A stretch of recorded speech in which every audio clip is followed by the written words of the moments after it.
We can start. I'm ready. You sure? Hey, good afternoon, everybody, and welcome. I'm Eric Glavin, the local AFCEA Augusta president since 2020, and we're certainly glad you're here.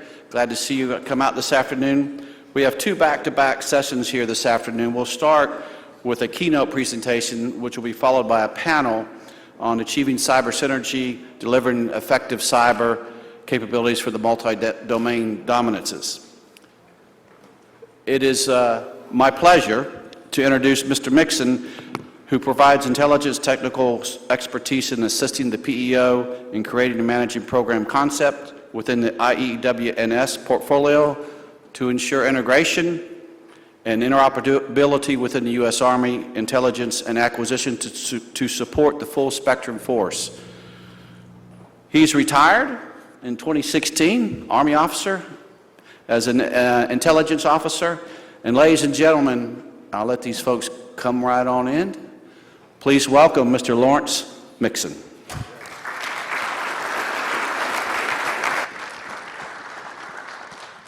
Okay, the mic is hot.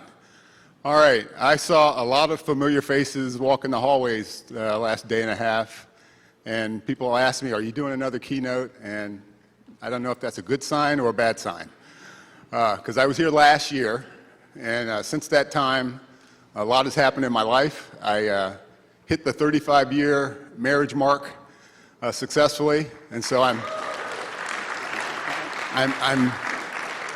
halfway there. I think I got another 35 in me. But I will tell you that the whole data-centric mindset does not apply, at least in my marriage. I've been TDY a lot lately. I got a call, my wife sending me texts. The AC went out while I was gone, at TDY recently, and then there was a leak that went through from the attic through the ceiling. Then Xfinity, it was a storm, Xfinity connectivity went down, and when it came back up, no Wi-Fi throughout the house, and then the dishwasher stopped working. And I'm gone, and I'm hearing all this, and my wife has taken my youngest daughter back and forth to volleyball camp every day. And so I'm thinking, wow, I have to come home based on the data. What do I got to do? Go home and do what? Fix everything, right? No, see, you're thinking data centricity. I'm thinking marriage. So Cheesecake Factory, movie, home, in the bed with a iPad, streaming from my phone since there was no Wi-Fi, and we watch a movie and eat cheesecake. That was based on data, different data. Okay. So anyway, thank you for the opportunity. We're going to do, as the introducer, sir, thank you for the introduction. We're going to do two things today. I have 30 minutes to not steal the air from the panel members that are going to come after me to talk about change within PEO IEW&S. And I'll tell you, the change that's coming, I think, is a little bit overdue, quite frankly. And I'll share with you today that change, and the kind of message is how are we unifying Army cyber within the PEO. So that's kind of what I'm going to address. Change is constant. It's always happening. We need to embrace, we need to adopt the change. For industry partners, you're going to see an org chart here, and you'll see some of the differences. You are part of the team. And so you may have had relationships in the past that you had with other organizations. Now there's an opportunity to make new relationships with our PEO. And conversely, I think we're going to, for the PEO side, we're going to expand our community of interest, and we're going to form new relationships. But all that, to me, is defined as opportunity. I see that as opportunity for everyone. And so I encourage you to be an early adopter of the new PEO, the new structure, and embrace the opportunities to get to know some new functions within our PEO. All right, so yesterday General Stanton was speaking my language when he talked about the adversary who wants to kill us. I remember in the Pentagon, probably several years before I retired, a really smart general officer, very technical, said, you know, one day it's just going to be unmanned systems fighting each other. And I looked at him and I thought he was crazy, because the constant about warfare, it's about cost, a cost decision for nations, and about killing people, quite frankly, or imposing pain on individuals and the populace. Some of you may have seen a drone attack within the last 24 hours. Actually, there was one within the last 2 hours in the Ukraine against a granary held by the Ukraine. And then yesterday, there was another one, which was a UAS, a surface, waterborne UAS that hit a strategic bridge in Russia. That is about inflicting cost and pain on a country. And it's also about killing people when we talk about it. So the lethality piece matters. And so as I was prepping for this, I thought, well, let me just start off with what the Secretary of the Army said were her imperatives for the Army of 2030, because that's kind of where we're going to be shooting at. See more, farther and more persistently than our adversaries. Converge dispersed deceptive forces at optimal times to strike the enemy. So again, win the fires fight. Protect ourselves using integrated layered capabilities. Communicate and share data rapidly with ourselves, our sister services, and our partners. And then lastly, sustain the fight. When I look at these, I see all that within the PEO IEW&S portfolio, or at least thus enabling a lot of those imperatives. So I told you we've changed.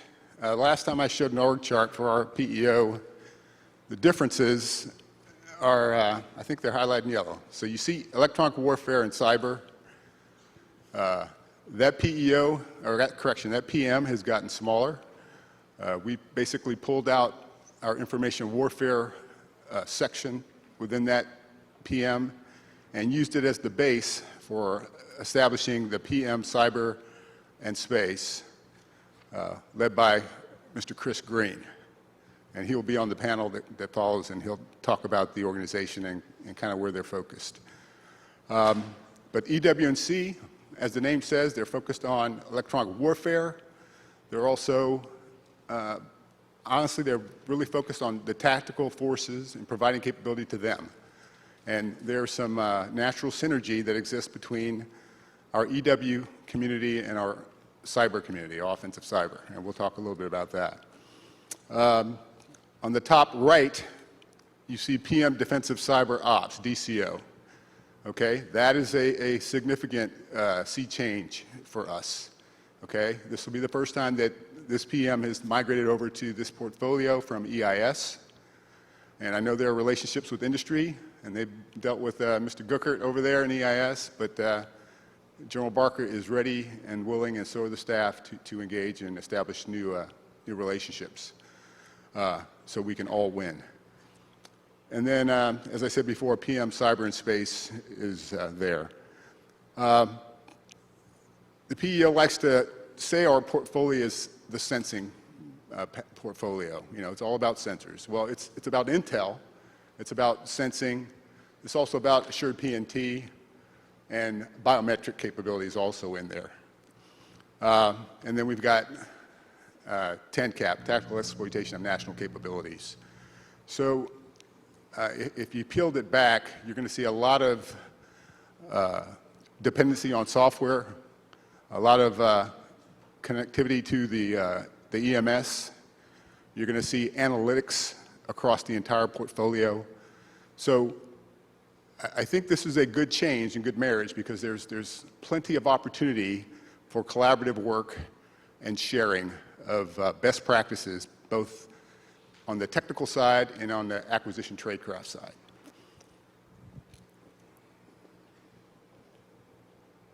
Yes. Okay, so this is just the obligatory OV1 chart, and I won't spend a lot of time on it, but the lion's share of our portfolio, our programs, as I said before, are to enable the Army tactical formations. But when you think about the spectrum of conflict, the continuum of conflict, most of what you see here applies when? This is to the right of crisis, when we move into conflict. The OCO, DCO, DODNOPS, all that piece continues across the entire continuum. And so my thinking is that the OCO, the DCO, as well as my intel family, ought to be prepping those tactical forces for what's going to come to the right of crisis. And at that point, I think the synergy that we're hoping to get will be realized through our ability to do things in the EMS at the tactical level. Oh, and lastly, so the other piece I would say may have missed assured PNT and NAVWAR. Again, capability there that is cuts across the entire Army, that enables us to do all of those priorities listed by the Secretary. And then another opportunity was with biometrics, because again, with biometrics, we're focused on identity. And I've heard numbers of speakers talking about identity management, and identity being kind of the key discriminator for who gets what and who gets to have what. So I think there's opportunity there with our biometrics portfolio.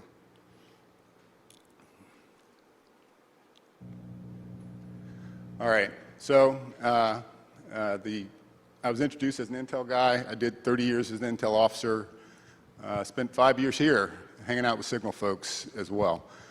And at this conference, we've talked about data, and data being the new fuel and data centricity. But for me, data without sense is just data. I mean, in some data, you get the sense of it immediately, but oftentimes I got to have analysis. And so I put intel in there, but you can pick your word. But it's sense making of the data, and how you get there, whether it's through an AI, ML application, or through human beings with great cognitive ability to go beyond what the machines can do with their data, and then apply some of the things that I use on my wife, that intuition and that emotion, to come up with good answers.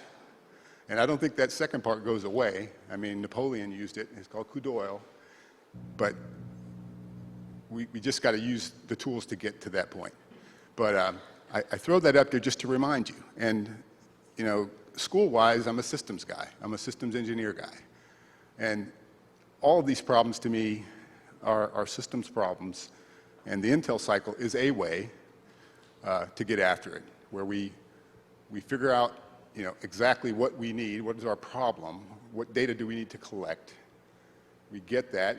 If it's immediately exploitable, we act upon it. If not, we process it, we analyze it, we give it into some form that's useful. We send it out to whomever needs it, or we make it available through that data fabric. And then commanders make decisions, leaders make decisions, and then we redirect. And so again, within our portfolio and with Intel, we are doing all of those things already on the Intel side. I think it's going to be a good marriage, and I think you heard about it yesterday with the panel from Ms. Swanson and Mr. Kitts and the others, where the sensing community, the Intel community, and the network, all this data business, we're going to be working together. And as Mr. Kitts liked to say, it's a wild environment. It is a wild environment. But I think there's great opportunity to collaborate. And let me get to my next slide, and I will share. Okay, so I'm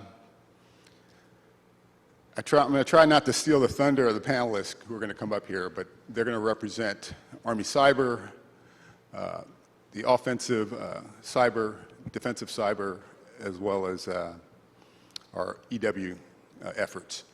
But just at first blush, cyber analytics and detection for cyber threats, I think there's great opportunity there. Bringing together OCO and DCO and being able to share data about threats, I think is just a no-brainer. And we have created an environment where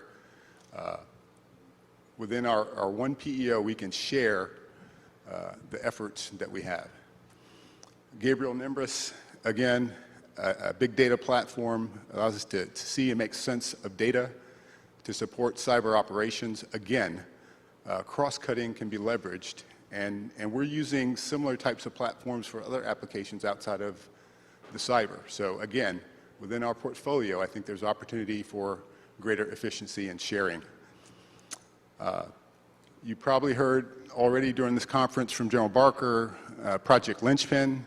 If you haven't, you've probably been hiding somewhere, but again, it's the good idea that was born probably about now 9 months ago to create a AI/ML development pipeline where we create an environment where we can collaborate within industry and rapidly develop and push out and promulgate AI/ML applications and reuse them. And so again, it's not unique to Intel, because that was initially where we were focusing on the Titan program, but it's cross-cutting as well. And so if we have models that work, you know, we can still use it and just adjust it for different data sets. Is kind of the thinking. But again, more efficiencies within this portfolio. Dynamic electromagnetic countermeasures development. Again, back to the OV1. I have collected all this threat data. I've been sharing it with the offensive cyber community during competition, and then crisis, and then I basically hand the baton to someone else who is able, at the forward edge, to deliver effect. Okay, so the idea here being, again, we need an ability to more forward develop countermeasure capability, and I won't define what the edge is. I'll let you think through that, but more forward than back at Aberdeen Proving Ground, okay? And that can be tailored for the specific threat that's being addressed at the time. and I won't go much further than that. But Star Blazer, again, was a pilot that the folks here did. Actually, it's coming up on 2 years. And it's got some more traction now and more emphasis based on combatant command requests and things that they're doing, and how we're going to help against some of the pacing threats that we deal with. Space EW, okay? Sometimes people don't equate space and EW, but again, another opportunity. We are, in our portfolio, we deal with our combat support agencies, and that's another place where we may have future opportunity. I won't, tactical EW, cyber warfare formations, again, I've talked to that already. But the last piece, partnerships with sister services. For both OCO and DCO, there has been some change in how U.S. Cyber Command, their budget authorities. And candidly, there's less control of, or budget authority within the services, and it has been moved up to U.S. Cyber Command. From my perspective, I think that should be a catalyst for increased collaboration with the other services. Now, that's aspirational, and I'd be curious when the panel members get up here what they think about that. But based on some of my engagements with some of the industry partners as well as the other service reps, I think there's opportunity for us there.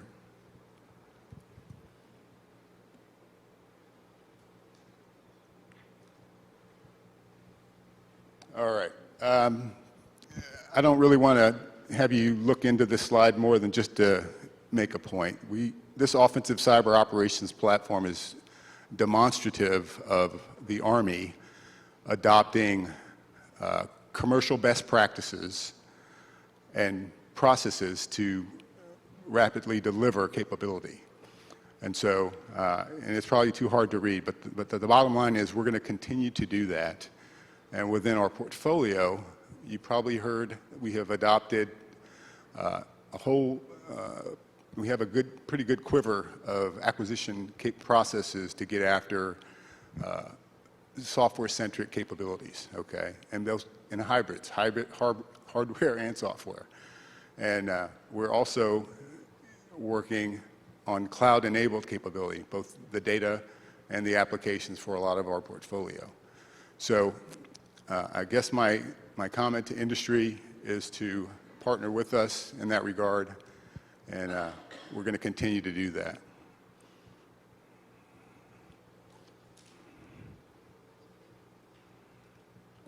Okay, so now I will field questions if you want to talk about the organization, if you want to talk about marriage counseling, you can pick a topic. Okay, we're going to go. Yes, sir. Hi, Mark Pomerleau with Defense Scoop. I'm wondering if you can elaborate a little bit more on collaboration with sister services. How do you see you guys working together from a cyberspace perspective, probably likely on service organic capabilities outside of U.S. Cybercom? Yeah.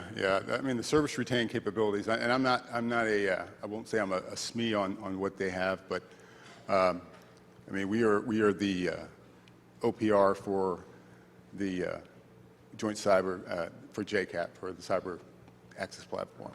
And we are all sharing the cyber training environment. And this is several months ago at one of the engagements I was at, some of the industry partners shared some work that they were doing specifically with the Air Force. So hopefully no one will tell. I think there's opportunity with Air Force. I think there's less opportunity with the Navy. I'm sorry, Navy, if you're here. And I think there's absolutely opportunity with the Marine Corps. And so it's not on the platform piece probably, but it's more on I think on the training side and also on the RF-enabled piece with the Marine Corps. But I will let my SMEs talk to that later on, if that makes sense. Okay. Yes, sir. What's the impact that the National Cyber Range is going to have on your acquisition planning?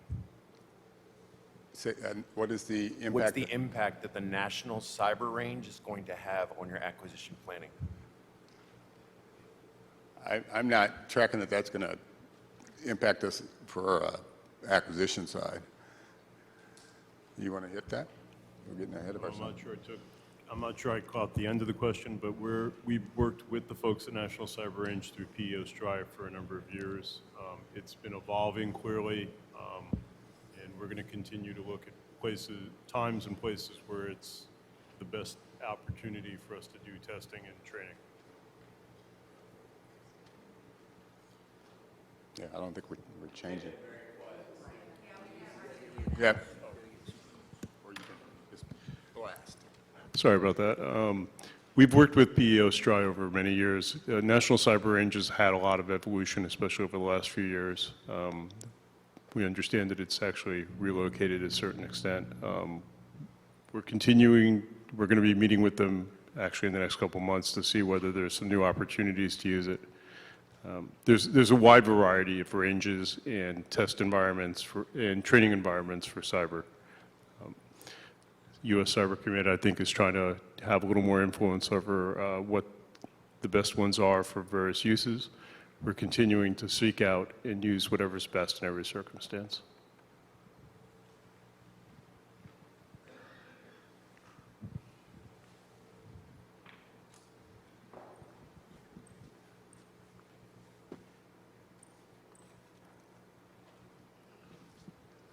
Okay, I'm going to actually do something different. I'm going to phone a friend and ask Mr. Sachs if there's any, since he's coming from the C3T community, is there anything at First Bless that you want to think or share with respect to opportunities going forward? A different perspective.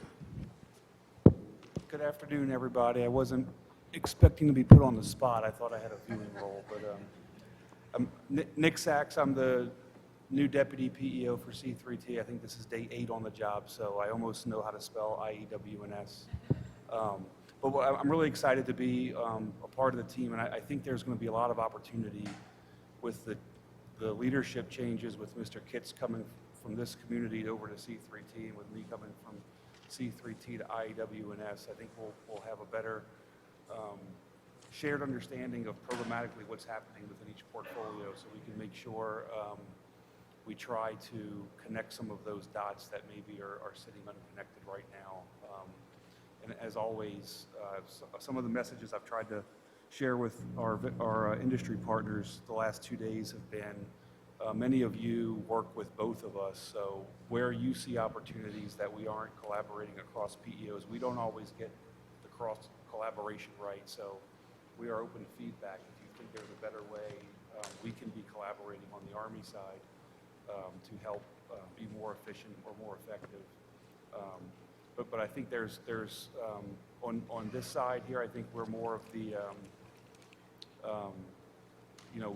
we're a bit of a customer to the, he took pity on me leaning over.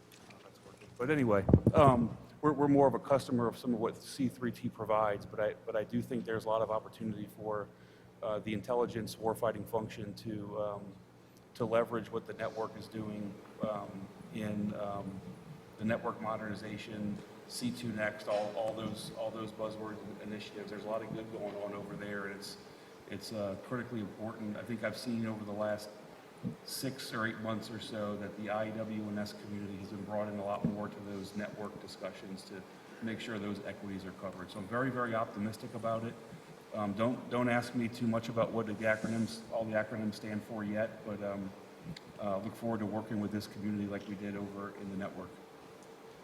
Yeah, I want to do just one re-attack on this slide, and that's with respect to PM Cyber and Space. The space portion, I've already been asked a couple times, what's the space piece under? Candidly, I'll say the leadership in the Pentagon, when we were adjusting, kind of put that tag on there. And so the first effort is to establish the staff and do no harm with respect to the existing operational offensive cyber capability and development. So that's the first piece that's getting instantiated, making sure that is straight, and we are supporting our primary customer with that effort, which is U.S. Cyber Command. The space piece, honestly, we already have space within our portfolio vis-a-vis 10-cap, tactical exploitation and astral capability. So in the future, there may be some adjustments there, but I am not prepared to tell you today what that's going to look like. But a lot of what we are doing across the portfolio will have a connection. Some of it will have connections to space. And so there may be some opportunity there in the future. But the leadership, we have not crafted out a clear plan. We are still doing analysis on that regard. So, all right. I'll give 30 seconds for any last shot. Okay. We're going to take a 2-minute transition. I'll have the panel come up here. I'll introduce the panel, and then you can ask all the hard questions to the folks who are actually watching doing the operations or bending metal. Okay.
Hey, can I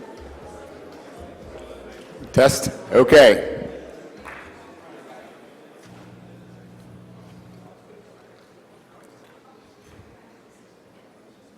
Okay, this is the Achieving Cyber Synergy, Delivering Effective Cyber Capabilities for Multi-Domain Operations panel. And I'm going to read a long description for you, so hang in there with me. As the landscape of warfare changes to include the expanding threat of cyber attack, the Army and the Department of Defense have prioritized developing cyber capabilities in a cohesive way to reduce cost and redundancy while maintaining operational advantages through data-driven technologies, maximizing strategic partnerships, and minimizing stovepipe solutions.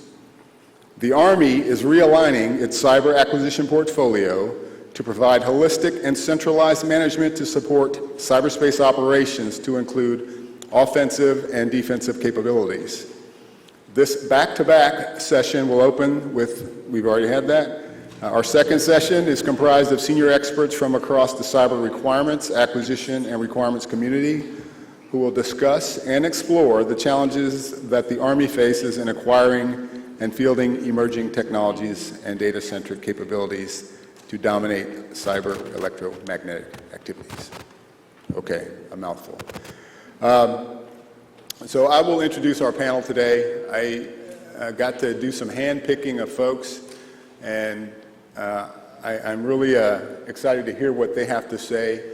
We've got some new blood in the lineup today, and I'll let them tell their own story, or if they want to share how new they are, they'll be able to do that. Just very quickly, some of the key themes that we're going to look at, and I hope you ask about today, are digital transformation. I think you heard earlier in one of the previous panels, ASALT is optimizing the PEOs and making changes to demonstrate agility and synergy. We should look at the move of PMDCO and how that enables the ability to protect, defend our networks, exploit offensive cyberspace, and conduct cyber effects for multi-domain dominance. Another theme, the Army must continue to invest in and integrate electronic warfare capabilities to pace the threat and maintain advantage. The panel here I'm going to introduce, and I'll let them each give probably 5 to 10 minutes to speak on their respective areas of expertise and who they support. First, we've got Colonel Leslie Gorman. She is the Director, G3 Army Cyber. Next to her is Colonel Nadine Nally, Army Capability Manager Cyber. To her left is Mr. Fran Orzek, Chief Engineer for PM Electronic Warfare and Cyber.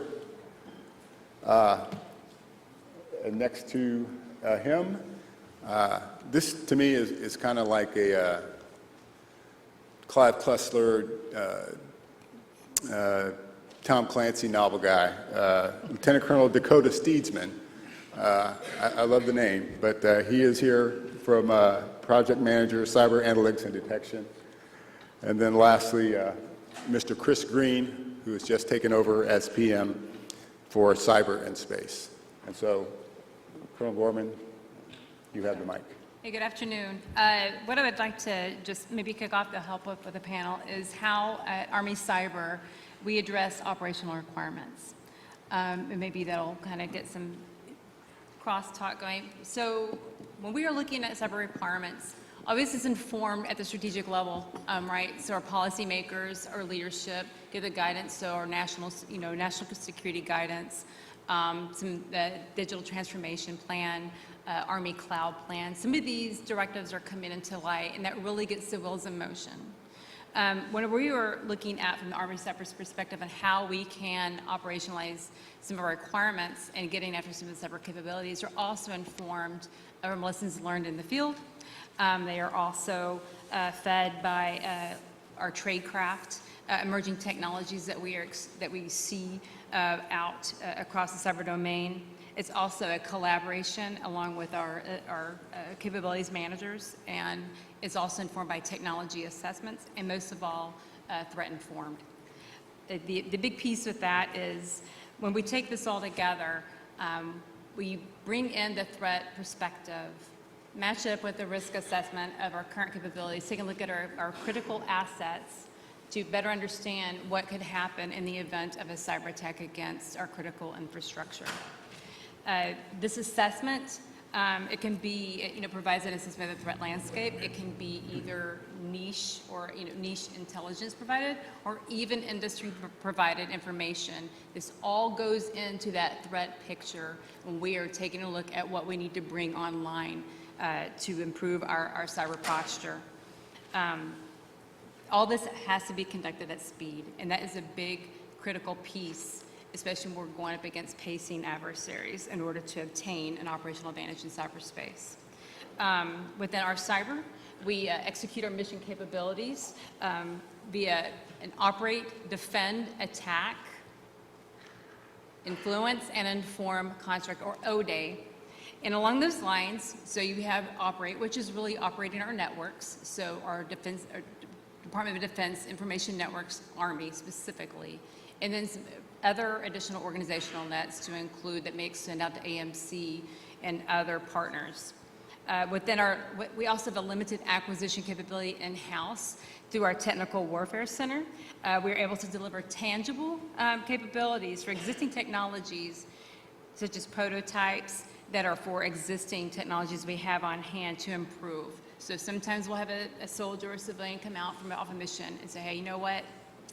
Really enjoy what you guys are providing with our data analytics, how we're shaping our view when we're executing hunt operations or conducting incident response. I need to have some adjustments made so that we can get better throughput. So we'll take existing capabilities we have on hand, so our big data platform, Gabriel Nimbus, and so we have a team of engineers, some experts in-house are able to make adjustments to facilitate missions on the fly. Also, our cyber has the ability to develop new capabilities, full spectrum research via the Army Cyber Technology and Innovation Center, or ARTIC. We have the ability to coordinate with education institutions and certain labs just to develop new capabilities for emerging technologies. I have to say that based off of lessons learned, especially in recent years, the cyber landscape is constantly evolving, especially as we're bringing on new capacity, new capabilities at speed. As you know, we've already mentioned artificial intelligence and just the power of machine learning and how that gets configured and plays into the calculus and how we are developing our capabilities. It all feeds into a greater piece when we're looking across O-Day for our cyber. Okay. All right, thank you. All right, my next batter, Colonel Nally, please. Good afternoon. So I will raise my hand and say I am the new blood that he referenced earlier, 40 days into the position as the director for Active Cyber here down at Fort Gordon, Georgia. But I do have my hype squad on row 2. So if you throw me not softballs, I'll make sure that I defer to the SMEs that's in the room today. So I think it would be useful to talk a little bit about kind of the Active Cyber's role in the bigger picture, and then roll into some of the challenges that we have and highlight some of the partnerships that Active Cyber has or that we've made along the way.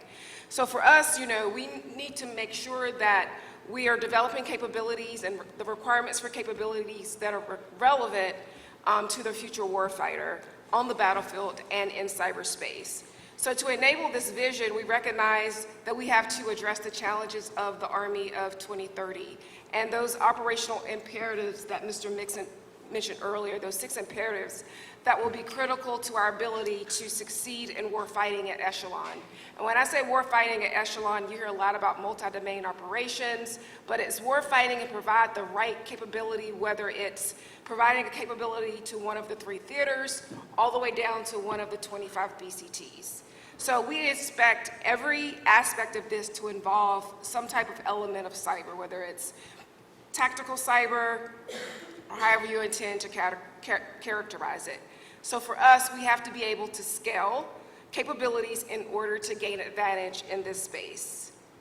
Active Cyber, currently we manage 31 programs of record, and that falls into 4 distinct portfolios. So we have offensive cyber, defensive cyber, and then we have our virtual training environments, which consist of the persistent cyber training environment as well as cyber SU. And we're looking at building capabilities that pace the threat, technology, and operations. So we recognize the constraints that we face by strict adherence to the acquisition process. Sometimes we're inhibited by the JSIDS process, obviously, because of the bureaucracy there, but we also know that there's opportunities where we're impacted by the enhanced budget control. And so we have to look at where we're taking what we've known to be strategic cyber capabilities down to the tactical edge, and being able to scale that, whether it's dual use programs of records, i.e. the persistent cyber training environment that we're going to be using, and our things like our deployable DCO modular kits. So we have to figure out how we're going to support the strategic cyber as well as the tactical cyber. One more challenge that we face is the lack of technology skills and knowledge, which is usually addressed by training that's accompanied with the fielding capabilities. Often there's a gap for the units and organizations to operationalize the training to be more mission-oriented, so the capability can be applied in a more effective manner. So one of ACM Cyber's core imperatives is to maintain continuous touch points with the users, operators, which are trained on specific capabilities, only, to have the capability change, whether it's due to budget constraints or to have the folks rotate in and out of the organization, and then they have to retrain. So oftentimes that's very costly. It's very time-consuming to do the retraining of the force, so we have to get ahead of that and identify, what we need, aligning our priorities to get after this and address this early on in the process. And the last piece I'll mention is partnerships and current joint efforts with the PEO. So I'll use a quick anecdote. So during my time back in 2017, I was a National Cyber Protection Team lead. And I was out forward, sending my team out forward. I was deployed with them, with the partner country. Essentially, this was during the persistent engagement campaign where we were doing hunt for missions. And this was one of General Nakasone's priorities of effort to prevent influence of our electoral system. And so we had our team out forward, and what we recognized was that some of the services to our left and right that were on a CPT mission as well had different software and capabilities on their kits, so it wasn't standardized. So we recognized that was a problem. So services were getting different deployments for their kits. And so having that relationship early and often, in this instance, it happened on deployment, but we were able to call back to our organization who dealt with the program manager, and they were able to get us software and capabilities to help refine our mission, to be able to do things that the services to our left and right were able to do, whether it was scanning and identifying vulnerabilities on the network or doing some type of analysis out forward. Another example was in 2020, I had a team out forward right at the beginning of COVID, and they called back to me. I was a task force commander within the Cyber National Mission Force. And they called back to me because we had been given the order to get our units back out of the deployment. And they called and they was like, man, we have all this data that we've retrieved from our partner networks, and we need to be able to push that data back. And this was the first time, at the time it was called TICMs. This is the first time that I had heard of a TICM or an ACM, a capabilities manager. And I have recollection of calling down, working directly, giving direct liaison authority, DERLOF, from General Hartman to work with the folks down in Georgia to get a capability that would enable us to get the data that we needed transported back. So I'm talking about petabytes of data transported back from out forward back to whether it was Fort Gordon or Fort Meade, Maryland. And that capability, it was kind of an ongoing joke even when I came here and actually met the person that supported the mission, but I call it the snowball effort, because they were able to get our capability out forward at speed, working with our program manager and the ACM working with the program manager and me as an end user to get data back to support the analytic effort on the backside of the deployment. So just using that as an opportunity to highlight how critical the having those relationships early and often in the process. So not calling specifically when I need something, but having the relationship early. So when I did call, I was able to be successful with what we needed. All right, thank you, excellent. Okay, Fran, you're next. Great, thank you very much. Thanks, Mr. Mixon. Happy to be here. A great pleasure to update the community on activities from EW and Cyber over the course of the last year. PM, EW, and Cyber have been extremely busy with all of our programs and QRCs. But before I begin, I do want to point out that if there's anything that I say that's remotely interesting, I have these FY24 strategic guides that we publish every year. These are hot off the presses, and I don't want to bring them back on the airplane. I have them down in the this corner of the auditorium. Please grab one on your way out, or at least snap a picture of the back of it, and we can send you a soft copy as well. So please help yourself. In the next 8 minutes or so, I plan on covering 3 topics. One, a little bit of organizational change within PMEW and Cyber, a brief update on some of our programs of records, and I say brief because there's a lot going on and there's a lot to talk about, so I'm just going to touch on some of those, and then I'll circle back at the end to talk about opportunities for synergy with the cyber community, with the new PM that stood up in the entire community. So, okay, so from an organizational perspective, we've spun an 05 off, and we've split an 05 into 2 corresponding 05s. So the first thing we did was we spun off our former PM information warfare. They've become an 06, a standalone 06, sister 06, and we've done that for a number of reasons. PM, cyber, and space. I'm not going to steal Chris Green's thunder. He's just 2 speakers down. But we did that for 2 reasons. It was absolutely necessary to address the mission growth, provide the necessary technical and management oversight, provide the decision velocity required for the cyber community.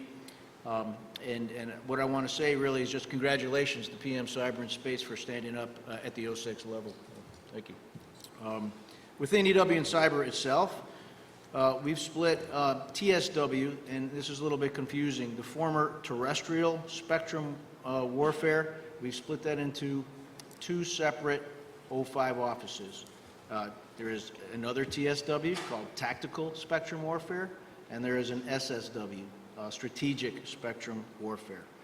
TSW, the new Tactical Spectrum Warfare, will retain the TLS BCT, the Prophet systems, and the Manpack system. Over on the Strategic Spectrum Warfare side of the house, they will be responsible for TLS echelons above, EAB, for many of the QRCs that we have coming from the MDTFs or 5th Corps ONS, the USER ONS, the SEMA ONS. They will also be responsible for the TSIGs program as well. So a little different, a little bit confusing with the TSW, terrestrial versus tactical, but that's how it's fallen out. Next, a quick update for our programs. Very busy summer across the board for PMEW&C.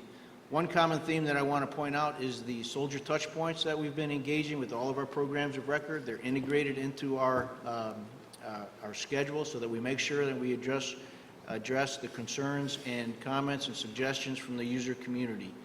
That, along with exploring PACE options to move data, that's the theme for this conference, to move data to get it to where it needs to go. So we're exploring various PACE options along with our partners at PEO C3T or whatever name it will be in the future, as we heard there's a name change coming. So I'll talk about MFU Air. This is our deepest look asset in our portfolio. It recently completed a successful developmental test and a soldier touch point out at China Lake. We got some great feedback from the users. It conducted electronic support, electronic attack at both comms and non-comms emitters, in some cases beating the threshold ranges by a significant margin. So good news coming out of MFU Air. The team didn't really slow down. They rolled right into a Hunter EMS spectrum exercise, operational exercise with the 10th Mountain up at Fort Drum. They are exploring additional electronic support and electronic attack against non-comms emitters in particular. And that's going on right now. So they did not miss a beat. And finally, integration has begun onto the Gray Eagle platform. Many of you know that the MFU program has been flying on surrogate aircraft. It speaks to the versatility. It's just easier to test with the surrogate aircraft. But we are beginning integration onto Gray Eagle, and airworthiness and developmental testing for that version is expected in FY24. Over on the ground side, we have TLS BCT, also very, very busy. We had engineering developmental tests conducted in July at various sites with the... That's not good. Time up. Is that your wife, sir? Is it? Very good. That was the buzzer. Now go. Very good. Oh, there. Syracuse, Aberdeen, Fort Huachuca, anechoic chamber characterization, multiple COMEXs exploring the data movement, EA power characterization. They're at Huachuca right now getting ready for government developmental testing, DF calibration, extended range antenna, the tethered drone, similar to what you saw outside in the demonstration. Over to EAB, we're entered into phase 2. Prototype development began in June. We had a kickoff meeting. We had a soldier touch point concurrent with that kickoff meeting, and we had great comments coming back. Our Acme W was with us. The user focused on Indo-PACOM theater. We got great comments on the ConOp and ConEmp, and we're now exploring different ways to optimize the design for that particular theater.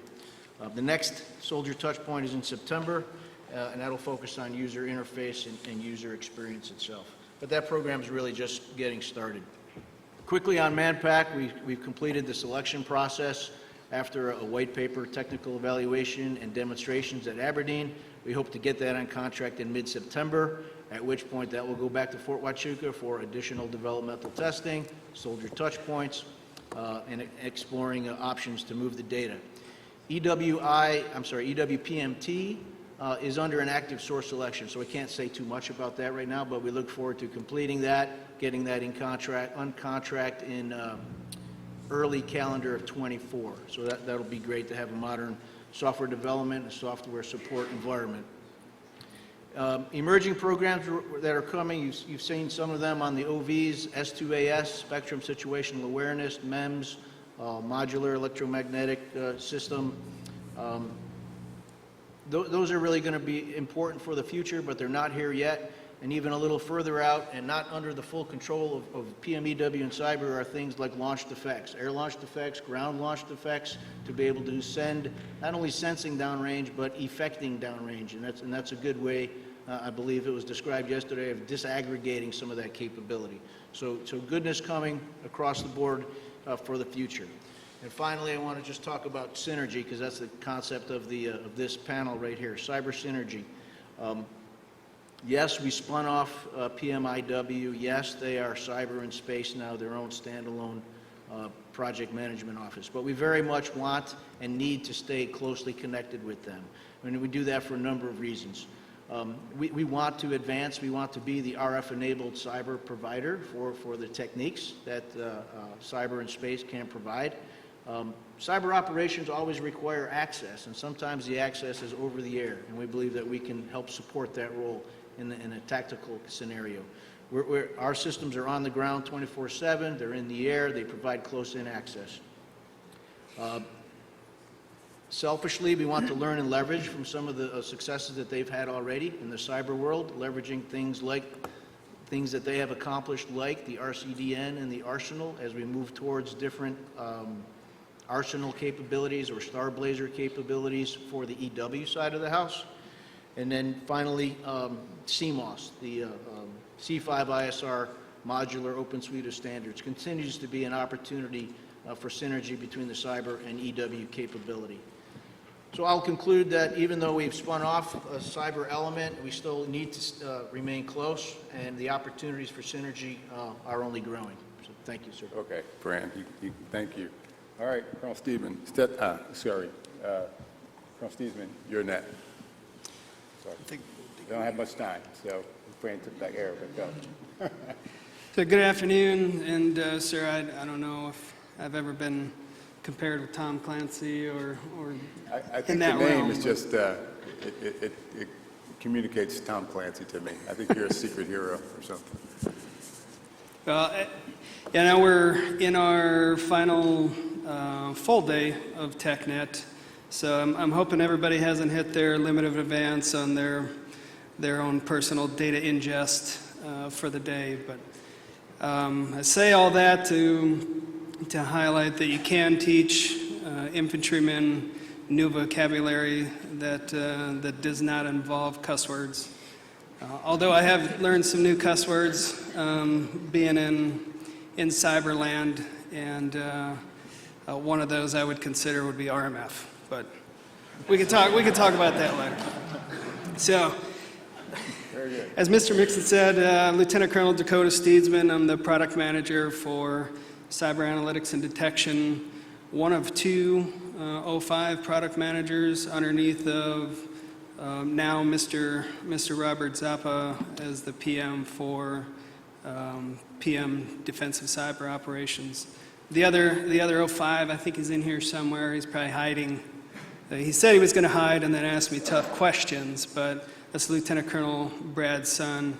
He's the product manager for cyber platforms and systems. So, again, I appreciate you having me on the panel. This is the first panel that I've had the pleasure to sit on where it wasn't just a DCO or a PEO panel. I have two of my primary stakeholders on this panel as well, and I'll be touching on that here later on. But I'd like to give you a few overviews of the capabilities that are managed in my office, and let you know a little bit about some of our future activities that will nest with the senior leaders' plans and guidances and basically the theme for this year's TechNet.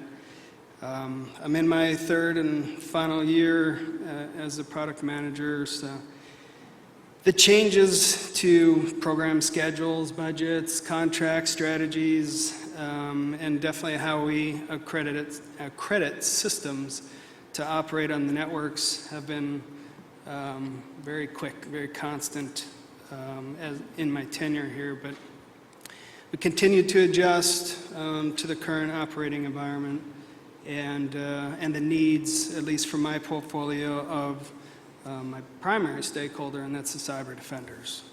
So that's a good lead-in. Along with our industry partners that develop, iterate, maintain, and continuously modernize the software and the cloud-based capabilities in my portfolio, my primary stakeholders, as I stated before, is Army Cyber's Technical Warfare Center, specifically, and the Army Capabilities Manager, Cyber.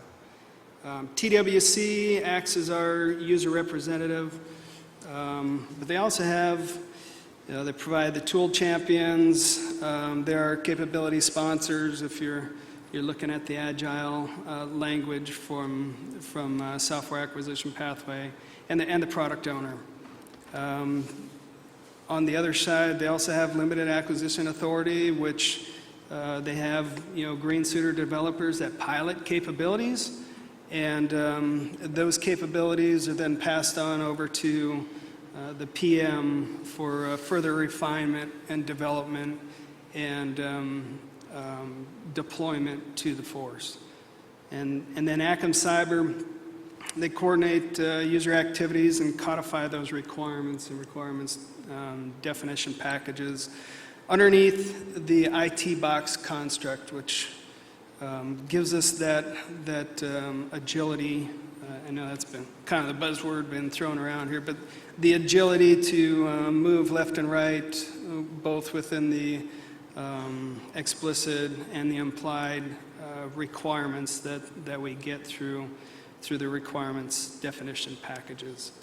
And as Colonel Nellie stated earlier with her story, spot on, close, early, often communications between all parties, all three of those parties is paramount to moving quickly to deploy those capabilities, whether that be a new analytic on Gabriel Nimbus or a new software application onto the DCO hardware. So first off, and it was mentioned before, is one of my program records is called Cyber Analytics, and that's where the big data platform or Gabriel Nimbus resides. But one thing I want everybody to understand is there's kind of a distinction between the big data platform and Gabriel Nimbus. The BDP baseline is managed from a joint level by a unified platform. Right. That BDP baseline is then implemented across all the services for their specific cyber function, of which Gabriel Nimbus is the Army's DCO application of the big data platform. And really that distinction comes in the application and analytics layer, of which my office does manage a contract to develop specific applications for specific users utilizing Gabriel Nimbus. So, ours doesn't look the same as the same BDP baseline that is operated in the Air Force or the Marines or the Navy. However, the capabilities that application and analytic layer can be used across the services, both up and down the classification chains as well. So the last really 18 months, we've been working on implementing the Gabriel Nimbus T, as we call it, but the TS instance, or the IL7 instance of Gabriel Nimbus. Been working with a whole host of partners and headed up and pushed really by Mr. Garciga when he was DAMI IM, so we could start working those pieces, between fusing data, cyber data, and intel data, and what have you. It could be information dimension data, really at the proper levels or proper classification levels. So here just recently, we were able to, we were granted an ATO with conditions to operationalize at a limited capacity that TS instance of Gabriel Nimbus, and then continue to continuous monitoring and continuous modernization of the two operational instances, which are on NIPR and SIPR. The second capability I want to talk about is user activity monitoring. This is one that doesn't get a whole lot of airtime, when everybody wants to talk about Gabriel Nimbus, but congressionally mandated capability, and it is the primary capability for the Army's Insider Threat Program, which has become very paramount here within the last few years as you look for those insider threats, which are sometimes more difficult to find than the threat vectors that are coming from the outside onto the network. But this capability is currently an on-prem solution, and it's really an integration of a few COTS tools, on the SIPR and the JWICS networks. But here recently we did operationalize on the SAP network, so that was a big win for UAM going forward. But really, in FY24, what we're going to be concentrating on is moving that fully on-prem capability, modernizing it, changing the architecture, and moving it more towards or into the cloud, and integrating it with Gabriel Nimbus. What that does for us is takes advantage of the cloud infrastructure that we already have through Gabriel Nimbus, the compute and the storage infrastructure that we have there. But also, it will allow us to get after more of the requirements that are laid out in the RDP, but at being more affordable as well. So, as a PM, that's always one of the main concerns is, whether the testing, affordability, and everything that goes into fielding the M in the .mil PFP. So affordability for UAM moving forward as budgets kind of get leaner over time here is going to be paramount.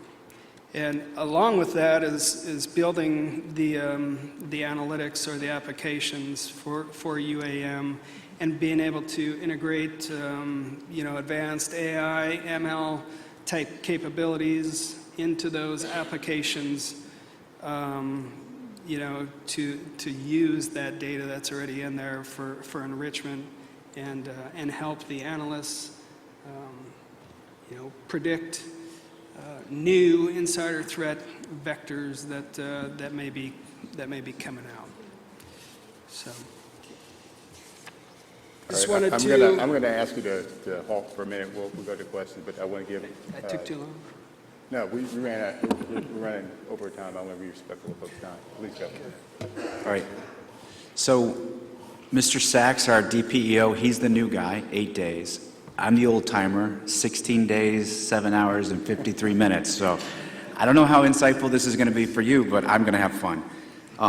So, what I want to do is obviously, offensive cyber is, sensitive. A lot of what we do is sensitive. So, I won't be able to go into a lot of program status, as well as the 16 days kind of contributes to that. I did bring my A team, Stu Labowitz, our chief engineer, and my deputy, Kathy Hammers. So if you have any questions, I'm sure I'll just be phoning a friend right here. But I do want to take a few moments, and I want to tell you kind of how we broke out and how we've, I've got 2 lieutenant colonels as product managers under me. And so just so, if you're in the community, you kind of know how we're structured and which products and capabilities are aligned to each one. So for those that have worked with Product Manager Information Warfare, which was the 05 Acquisition Command, CSL, it's Lieutenant Colonel Cornelius Will, for those that you know and you worked with. But he was, up until recently, up until August 25th of this year, he was handling pretty much everything. He was handling the infrastructure portion, which is JCAP. He was handling a lot of the development environment stuff. He was doing collaboration at very high levels. And so when the decision was made years ago to stand this organization up, it was to allow a more focused management of cost, schedule, and performance to the product managers, and that will allow them to hone down on their skills and make progress, while establishing an 06 centralized for the resources and the management. And so that's where I came in. August 25th, we stood up the organization. 2 product managers. One is called Information Warfare Cyber Infrastructure, and that's Colonel Wilbert's reign. And the main capability in there is JCAP, the Joint Common Access Platform. And that is the infrastructure for cyber effects, if you will. And so we did, one thing I will want to say, we're on the R4 contract vehicle. We have 12 primes. So for our industry partners that are interested in being part of the family, the JCAP family, I would advise you to reach out to the primes and try to partner with them. We did an industry day last week, and it was a huge success. We stood up an organization called Information Warfare Cyber Development. And this organization is led by Lieutenant Colonel Micah DeGrizio, who came to us from Cybercom. And some of the capabilities in this organization, this is about the creation of the development the environment, the Rapid Cyber Development Network, and many of you know our CDN, 2 flavors, UNCLAS and TS. And our CDN TS will be the TS solution for the joint development environment in the future. So in addition, Colonel DeGrizio, he handles Savant Catalyst, which is a targeting tool. Fierce Penguin, I don't know who makes up these names, but I want that job. I really do, And for like 2 weeks, I thought it was Angry Penguin, and my team was like, the Penguin's not angry, Chris. He's just fierce. But anyway, Fierce Penguin, which is the cockpit, if you will, as it was explained to me, for a user into the environment. Hawkeye is an extension of our CDN to remote sites, and this is a pilot that we're working with ASALT Principal Deputy Mr. Bang. We're working with my counterpart Jeannie Winchester's team out of PEO STRI, and basically this will accelerate cyber development of tools by allowing our industry partners to be in the environment from their locations. Also, the Foundational Toolkit, which is a library of complex cyber tools, and the Tactical Cyber Equipment, TCE. So a lot going on there. Our major stakeholders, obviously, we get our requirements. We got our requirements to date from Colonel Nally's team in ACM Cyber. We have a good relationship with the Army Cybercom, as well as the Cyber Schoolhouse, the Cyber COE, and we also have a very strong relationship with U.S. Cybercom. We work with the J9 primarily, but we work with the J8 and the J3. And I know there probably will be questions about the Enhanced Budget Act. I'll hold the questions. I know we're dying for time. But we are prepared for that transition of authorities to Cybercom for the joint part of our mission. And I think we're poised with the relationships that we've already built. So that's about 16 days worth of knowledge right there. So I'll wait, and you're my phone a friend when they ask the hard questions. So that's it, Mr. Okay, Chris, thank you. And I want to be respectful of people's time, but we're gonna proceed to standard. If you feel free to leave if you want to leave, but I have moderated questions, but I'd rather hear from you all. If you've got specific questions up front, I'll give you first shot at the panel. Yes, sir.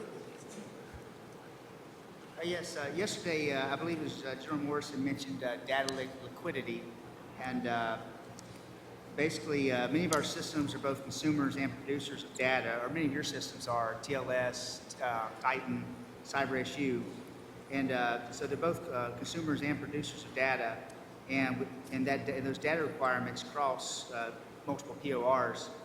What I'm asking is, how are you working together, or what's being done to make that data locatable and accessible across those PORs? Okay, so yesterday, I guess the first part is what ASALT is doing. And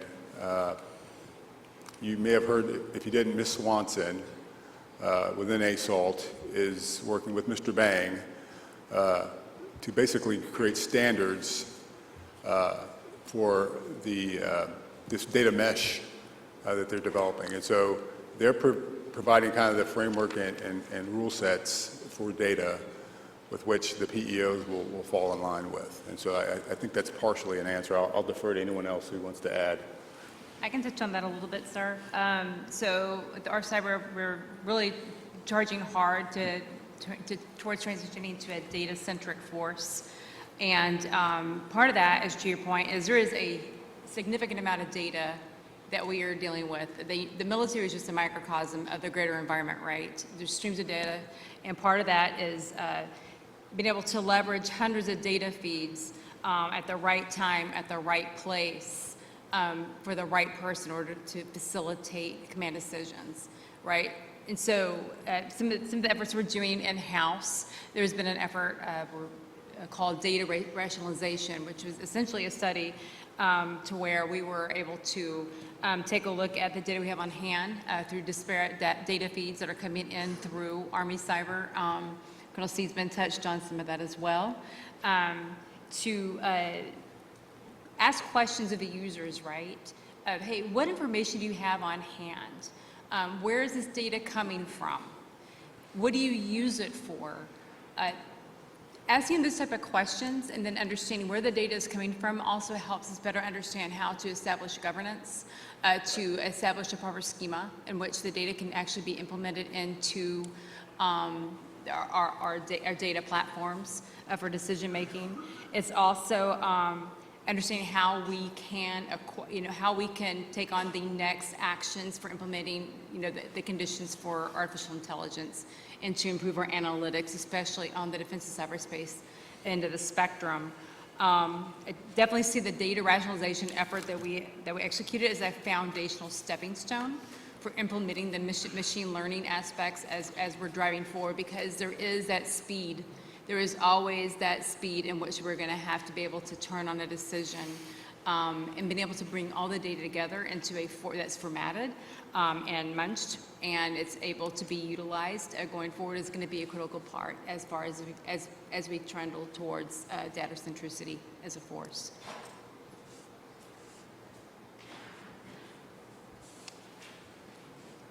Any other takers, please?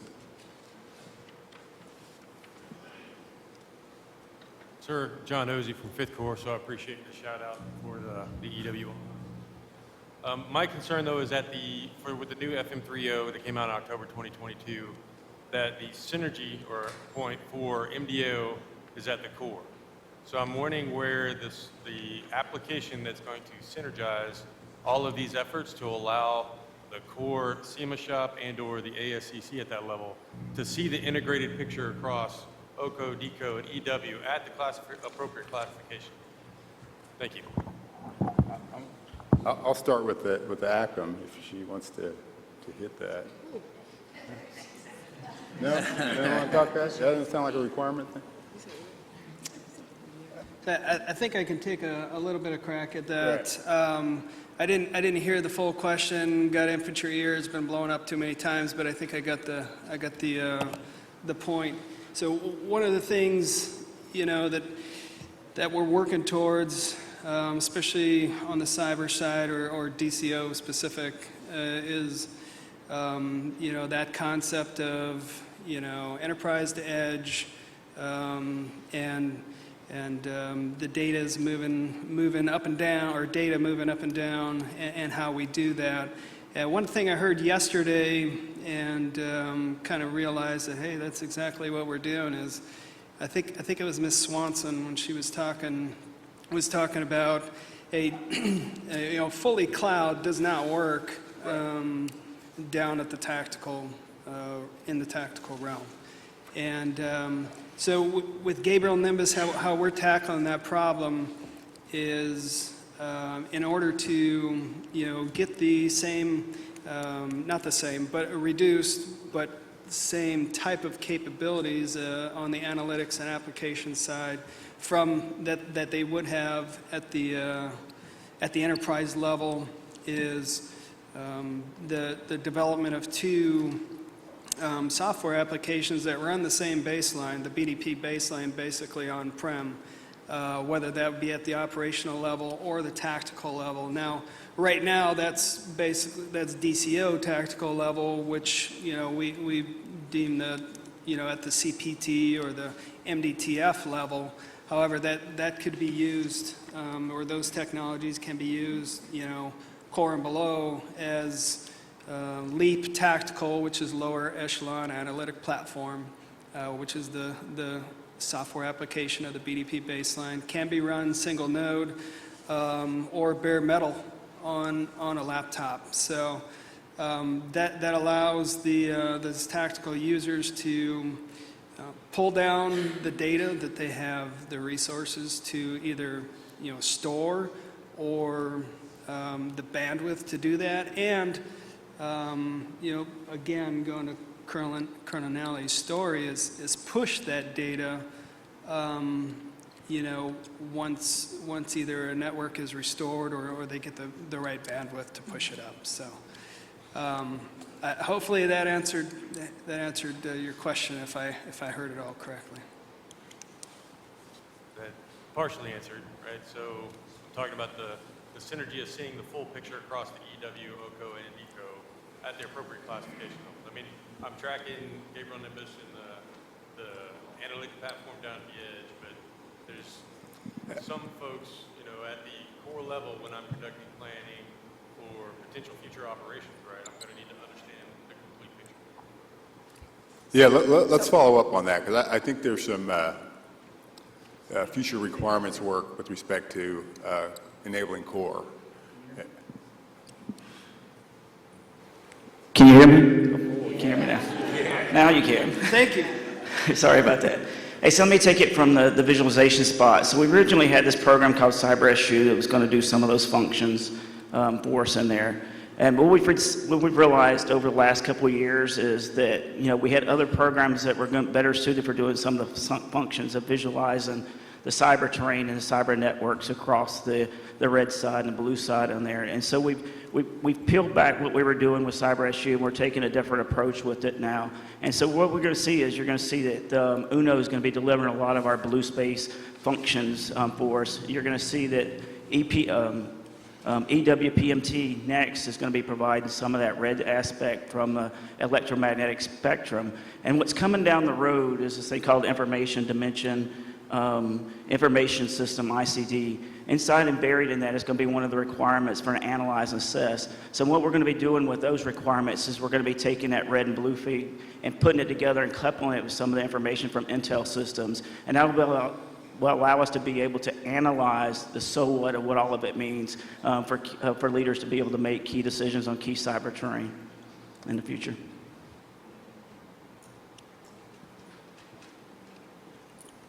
Okay, any other hot topics? Okay, so I'll throw this out at the panel. Somebody mentioned in the Enhanced Budget Authority changes recently. Can you speak to how do you see that changing the future for both OCO or DCO? From a PM perspective? Okay. Yep. So we don't, in cyber and space, to be perfectly honest, I don't really see a big change in the average person's daily work life, the Enhanced Budget Authority, because we're still going to get requirements, we're still going to get money, we're still going to have time, and we're still going to deliver. And JCAP has been the joint common solution, if you will, for infrastructure since 2020. So we have relationships now.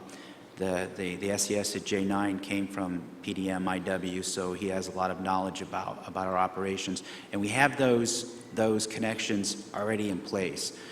There will be changes administratively, operationally, as far as, I say operationally, I'm talking from a program perspective, as far as how we get our money, the governance of our requirements, but the mission stays the same, and we don't, there will be, questions like RCDN, Army unique portion of that is the Army, will they retain RCDN unclassified, and obviously RCDN TS is transitioning to Cybercom. So there are things we'll work through, but we believe strongly we have the relationships in place, and we have time to work through this, and I don't foresee a big change.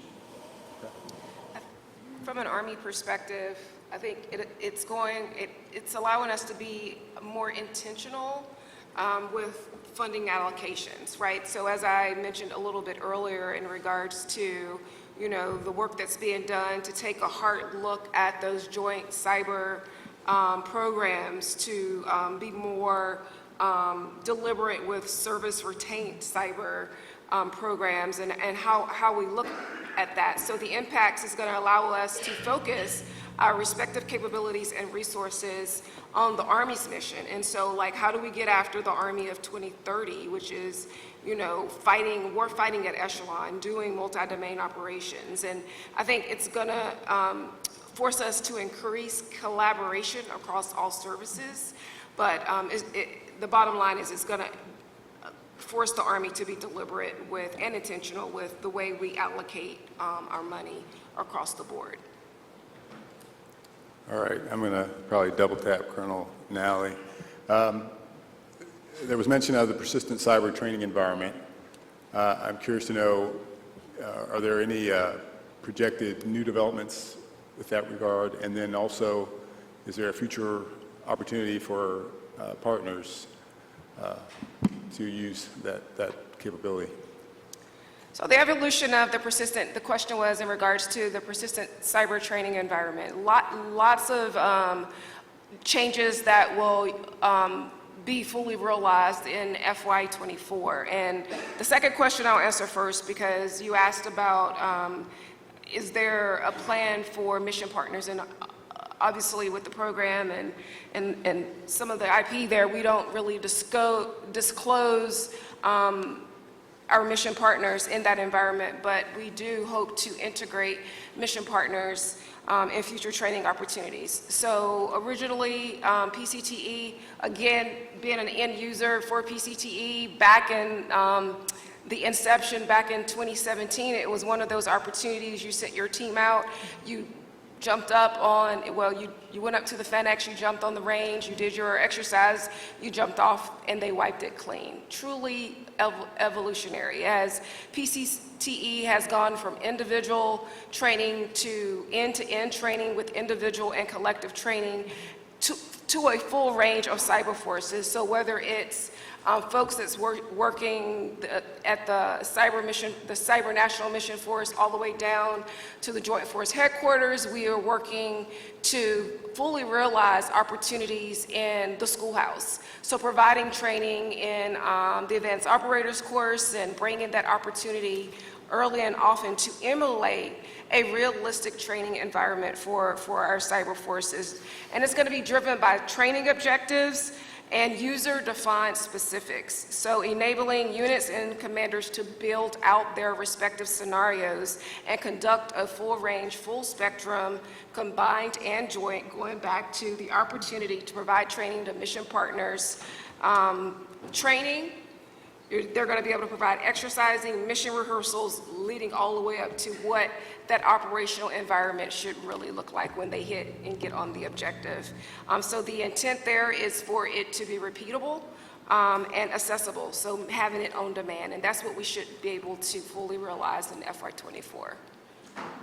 And another opportunity, looking at my PCTE branch chief, because it looks like he's like, you forgot this and you forgot that, but an opportunity for, I call it pay for service, but a fee for service is soon to come. So being able to provide this opportunity, not just for cyber mission forces, but for cyber operators at large. So being able to pay, to utilize the service to create their virtual environments to conduct training.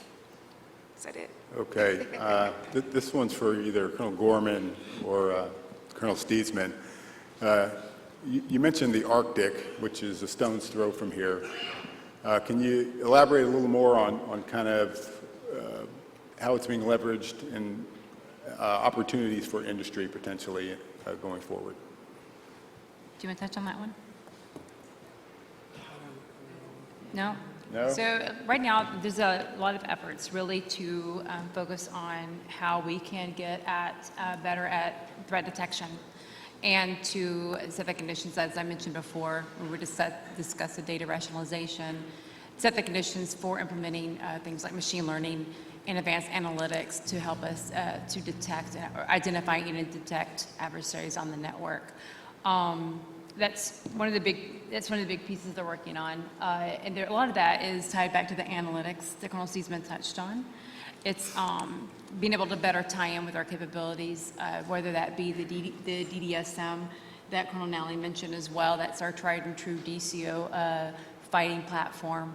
But being able to integrate some of these technologies but also advancing at speed, leveraging in efforts, leveraging artificial intelligence as a way forward. There's a lot of potential, and I think that's one of the areas that's really that Mr. Wren, who is the TWC lead, is exploring with his team at Arctic and TWC. Any questions? Yes, sir.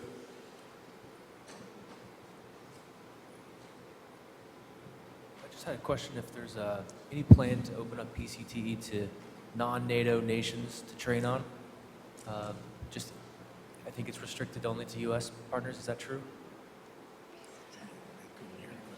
I believe your question was, are there any plans in place to allow PCTE for non-NATO nations? Yes, ma'am, to be able to train on. Is it only restricted to U.S.? You're going to have to speak up. Yeah, we can. Yeah, just wondering, is PCTE going to be open to non-NATO partner nations to train on? Is there any plan for that?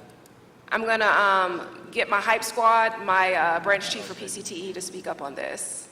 Very, very connected and collaborate with the program manager for PCTE and STRI.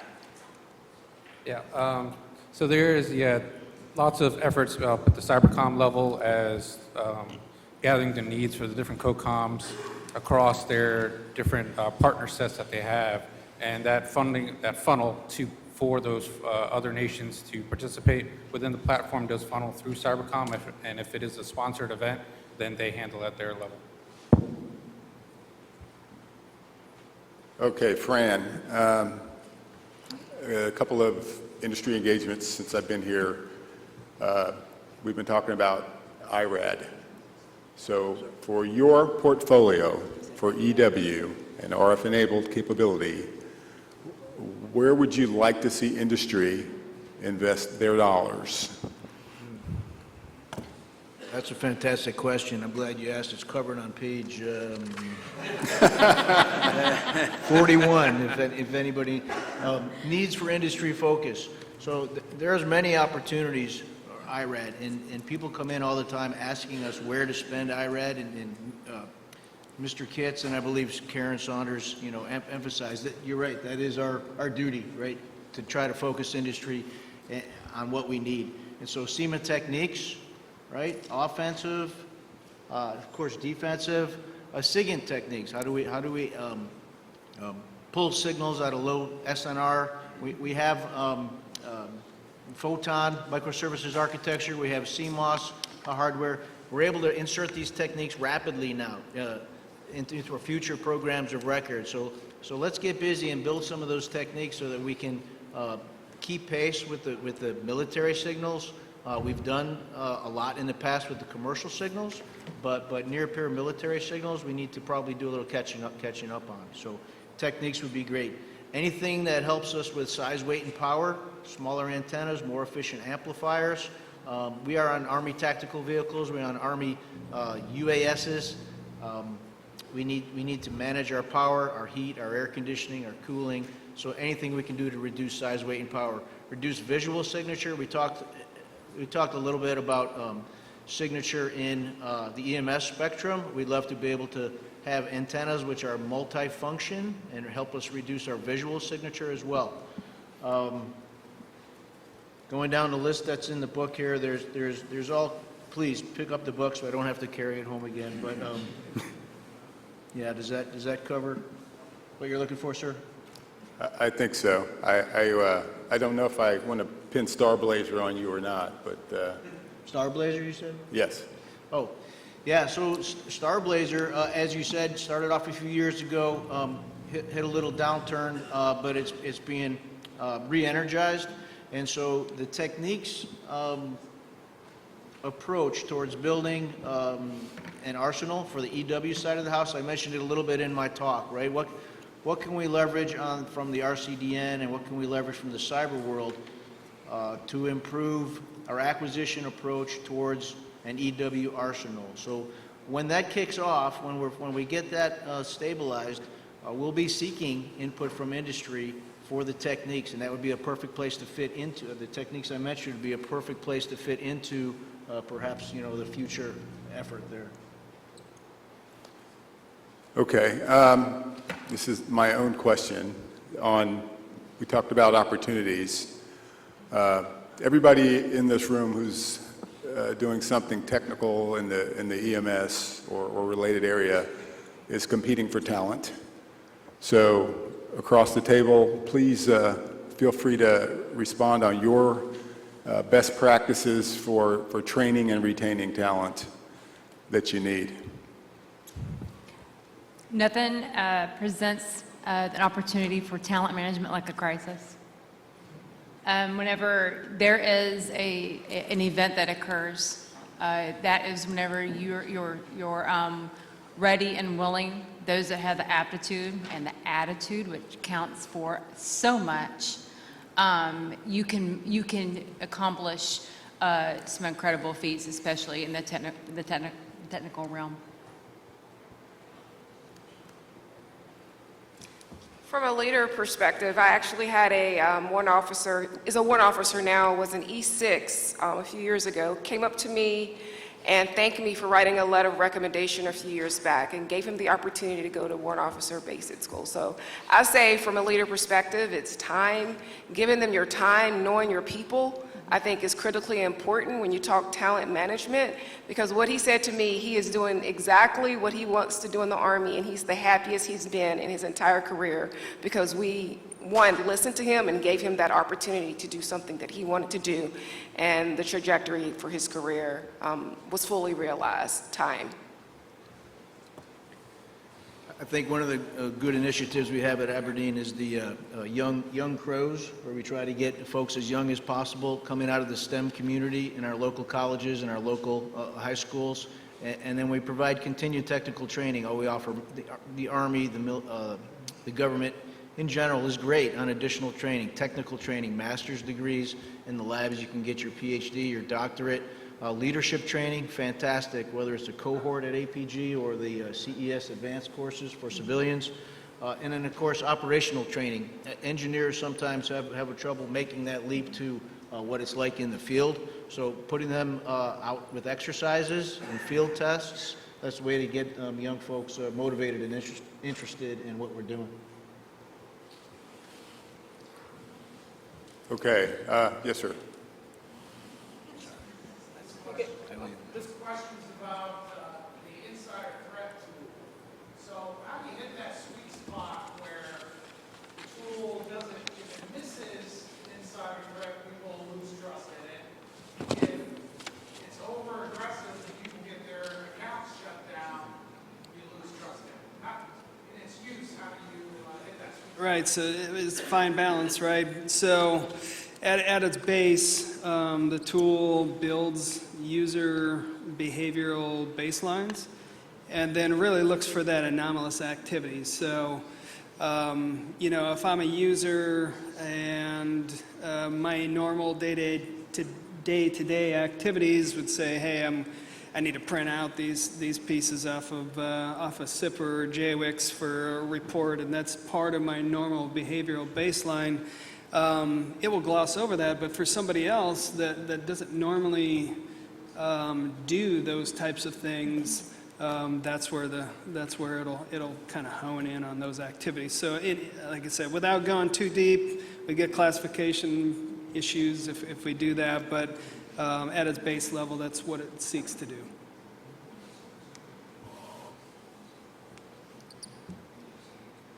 Okay. Yes, sir. I see your hand. Major Siebert with our Cyber. How do we ensure that we're continuing to guide PM towards obtaining capabilities we need when stakeholder organizations change structure or other enabling organizations direct or introduce solutions that potentially conflict with something a PM is working on? How do we consider, when do we consider halting a program?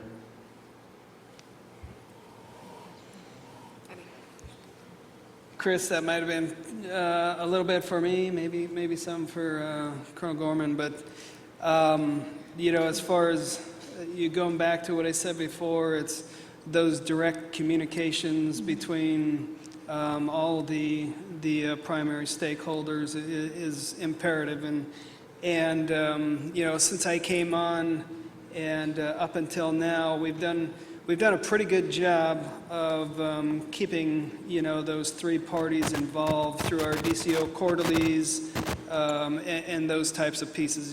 Having the user representatives involved in test planning, POM planning, all those pieces that we do at the PM to make sure that we're on one, the straight and narrow when it comes to developing the capabilities. But at a certain point, I guess we could kind of talk about threat emulation, some of those pieces. So we have to be able to, in the acquisition core, we have to be able to adapt to the changing operational environment and the changing concepts of the operation that for us is coming out of our cyber. So threat emulation would be one of those prime examples of that. The deployment concept changed, so we kind of had to change in the way or the direction that we were taking that capability in mid. We just started fielding that capability and had to make that change or make the hard decision to make the change.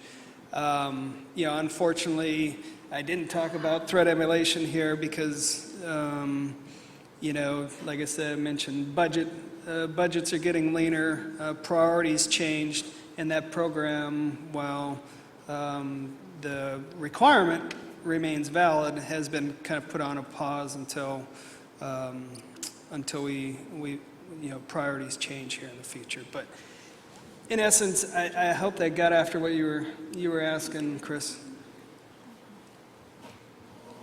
I would say from a user perspective, ACM cyber, we are 100% the user's representative, making sure that the gap that was identified, the capability gap that was identified has been met.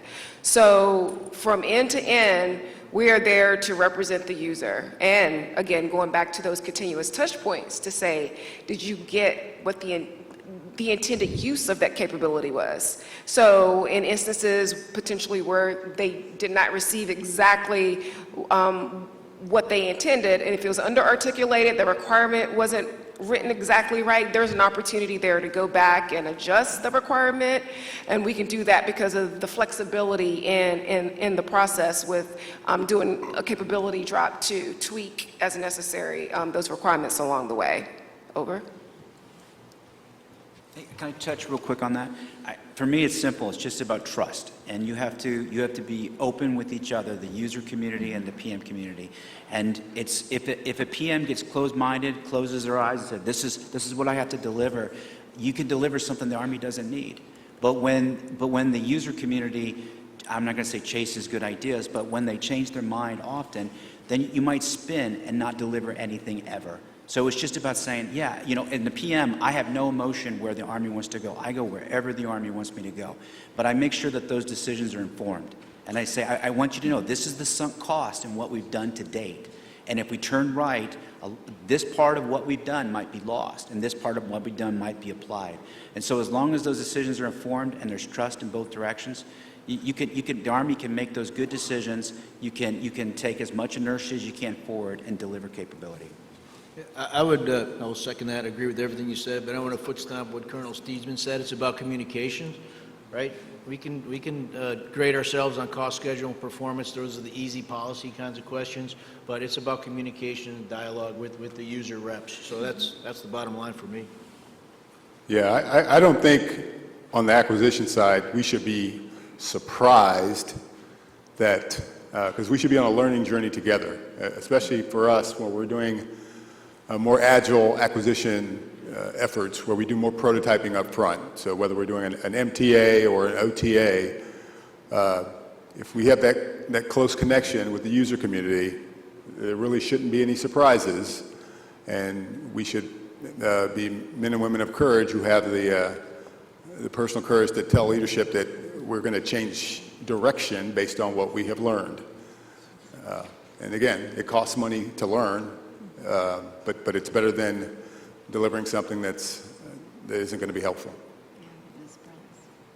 I would also say that the implement of sprints, especially whenever you have that initial requirement come out, and as the environment changes or as capabilities, cost, all those factors that figure in, it is, to Colonel Nally's point, and the gentleman down to my left, that it's those crucial conversations, but being able to employ it in a sprint, and so you can go back and assess and have those conversations, especially, are important and facilitates, I think, where you're trying to get at.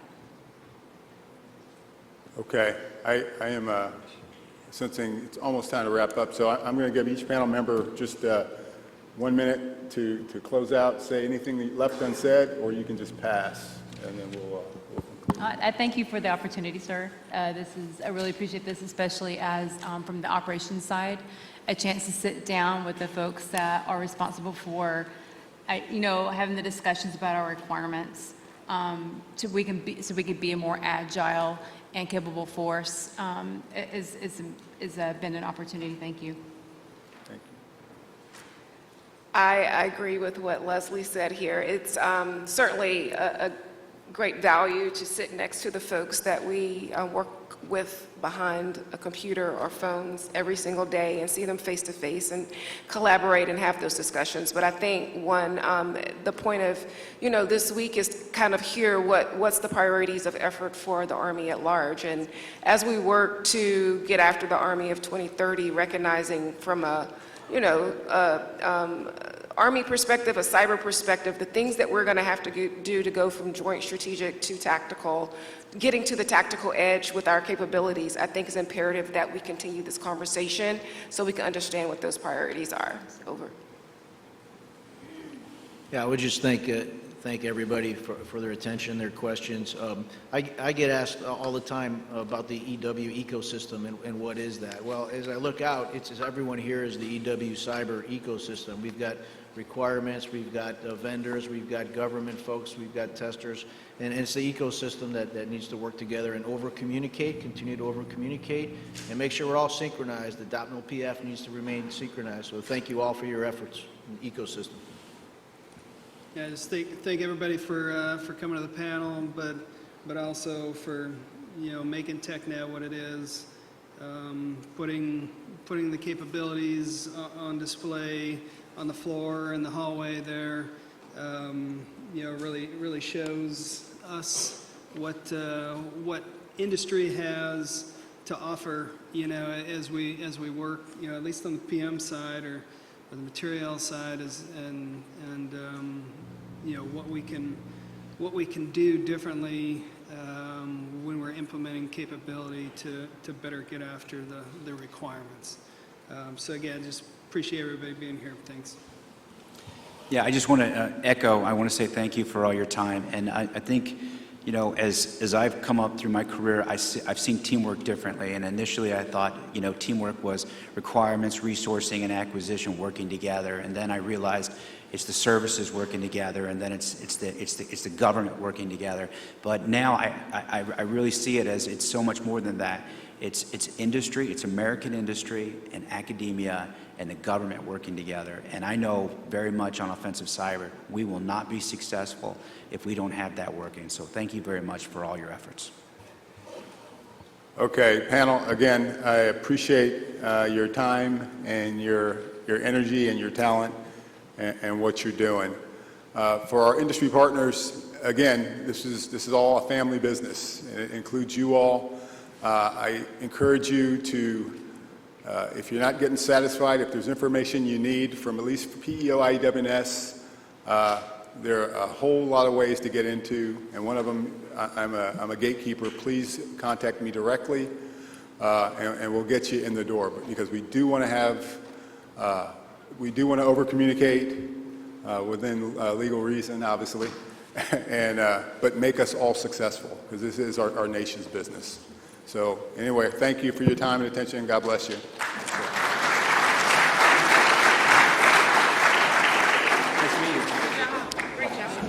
Hey, I'd like to thank the panel and Mr. Mixon here, and especially the phone a friend folks out there, the support staff. Thank you for being here. In lieu of a speaker gift, AFC is going to donate funds to the Fort Gordon Historical Society. This concludes today's event here, and there's an AFC IDA reception over at the Riverwalk and the student poster event. And then the program resumes tomorrow at 9 a.m. here in the auditorium with 2 sessions, beginning with a presentation on understanding IT enterprise solutions for software for PEO EIS. Thank you very much. Y'all have a safe evening.